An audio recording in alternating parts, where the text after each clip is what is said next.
ভারতীয় বিজ্ঞানীরা এমন এক গ্যালাক্সির সন্ধান পেল যা বিগ ব্যাং এর ১.৫ বিলিয়ন বছর বাদে সৃষ্টি হয়।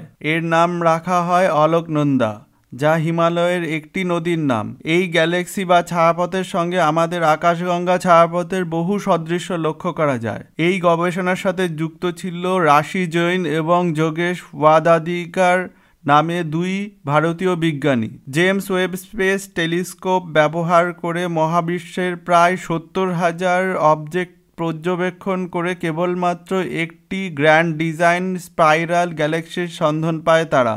তাদের গবেষণা অ্যাস্ট্রোনমি অ্যান্ড অ্যাস্ট্রোফিজিক্সের একটি শীর্ষ ইউরোপীয় জার্নালে প্রকাশিত হয়।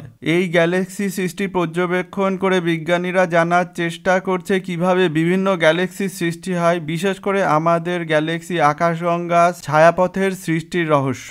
ভিডিওটি ভালো লাগলে লাইক করুন এবং নানা ধরনের কারেন্ট অ্যাফেয়ার্সের খবরাখবর পাওয়ার জন্য চ্যানেলটিকে সাবস্ক্রাইব করুন। ধন্যবাদ।